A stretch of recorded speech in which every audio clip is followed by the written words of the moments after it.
Something has arrived.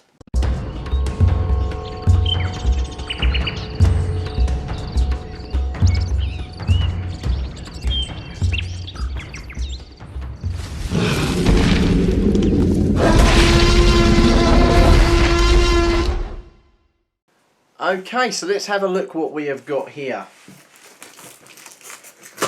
See, now, I'm yet to look at this yet, so...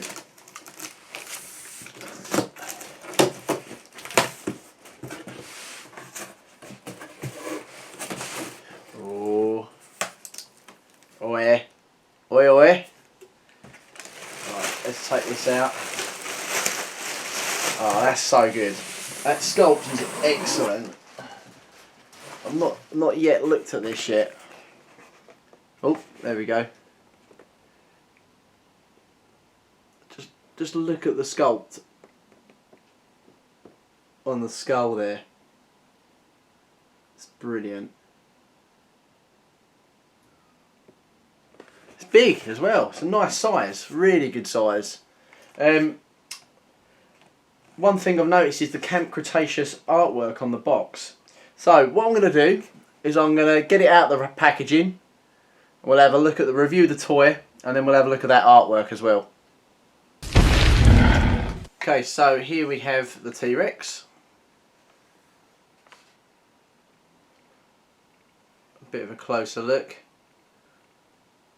The sculpt is actually great. I like the paint job as well. I think the paint job is a lot better and a lot more screen accurate. Although it's not exactly, but I think it's a lot better than the ones that we did have before. Okay, so the features for this little T-Rex is you've got the twist action. So you twist the tail and the head rotates and you can move it around. A bit like the Thrash and Throw. It's the same sort of size as the Thrash and Throw Rex, which is good. And when you push the button on the back, which is there, you get this little effect.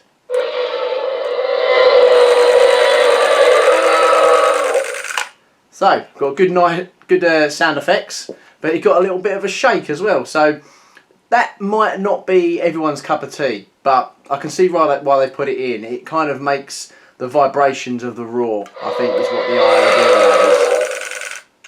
idea is. The only thing I'm not overly fond of is you can hear the motor of the Rex when it's doing it. But it's a toy at the end of the day. It's good fun, it's good imagination, and I like what it's done. So you can turn its head, and I like the fact that you can give it a little bit of a shake and twist and turn. It's got a lot of movement around it. It's almost like a little puppet maquette, which is really good. Now, when it comes to it standing up, this is where I have got a slight problem with it. Now, it's top heavy, so it tends to lean forward. I'll show you a better view now. So here is the Rex from a different angle. Now you've got this type of movement, so this is the up and down, and there's a better look at the twist and turn and the roar. But the problem I've got with it is this is the resting position. It's got no balance. The head, I think because of the motor, is a little bit too heavy, so the resting position is low. It stays there for a while, but eventually the weight of it brings it down. Now in the packaging it's got like a bit of plastic that runs underneath, and I believe that is the reason why. So that is probably the only criticism I have of this. Other than that, I think the Rex is brilliant. I think it's a perfect toy. If you don't mind that, and that's the resting position you want, in the box it looks perfect. If you want it just for play features for your kids or for you, but obviously ideally for the children and that. So if you obviously facing off and you've got control of the tail, it doesn't matter because it stands upright and it's perfect. But as soon as you let it go, that is how it sits. Brilliant if you are playing a Lost World diorama and you've got the tent sitting here, almost like it's sniffing the floor, or you've got a dead prey item on the floor, and the Rex is sniffing at it, and you know, and turning its head, and you know, it's got brilliant little play features in that respect. But yeah, other than that, I think I'm a little bit disappointed with the way it stands, but overall, I'd give it a solid. That's actually probably the only thing that lets it down. I'd give it a 9 out of 10. It would be perfect. If that could stand up like that, I could not fault this toy in any way, shape or form. It's perfect.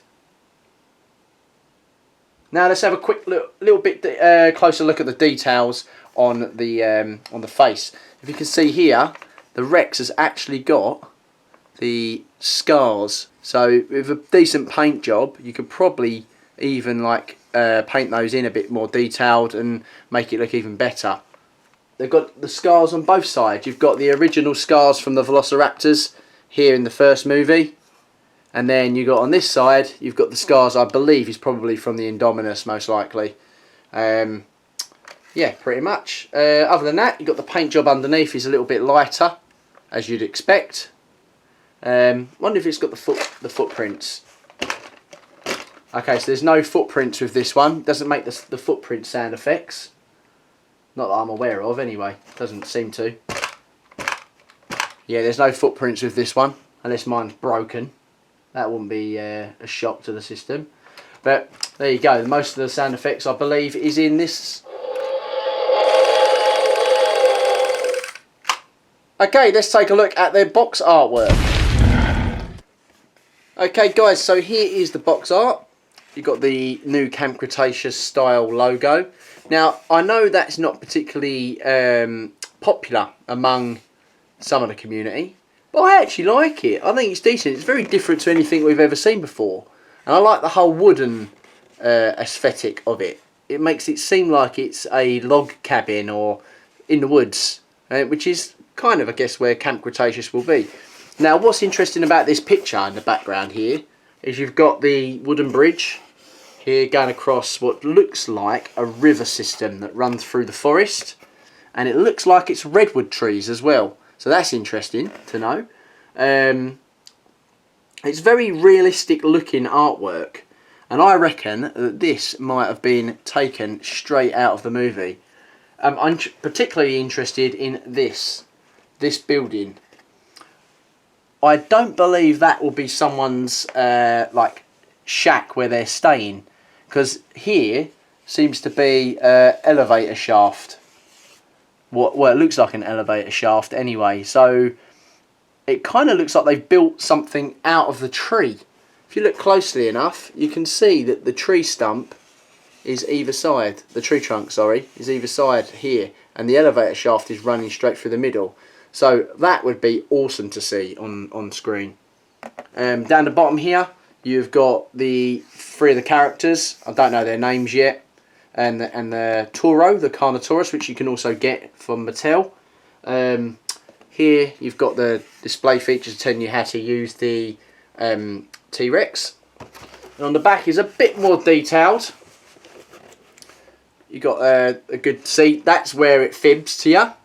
That is not how it stands up without your hand on. So you need your, hence the button being pushed in there. You can see someone's obviously had a green screen glove on to hold that upright.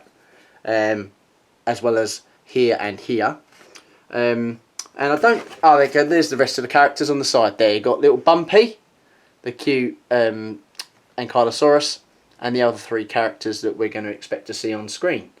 So I'm excited to see what happens in Camp Cretaceous. Oh, there's Toro. You can see him there on the bottom, the other one that's available. Now in here, there seems to be something else available. I've not actually quite got inside that yet. So, oh, I'm destroying the box. Probably some of you are screaming as you're looking. There we go.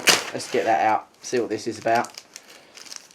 So, inside here, there is some, little Camp Cretaceous stickers.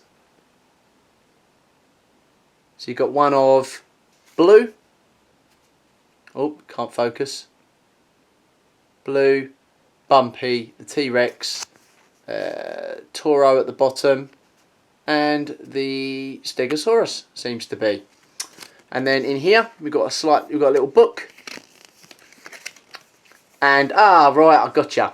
There you go. You got the stickers to put on the little map, and I'm assuming that's the gates that you go through, and this is the tour that the kids are going to take. So this could be an insight into what happens in the TV series. So that would be interesting to know, and how accurate that is, because Mattel do seem to have a little bit of insight before, obviously all of us lot do, before the movie and programs and stuff come out. So that's interesting things to know and to take on board.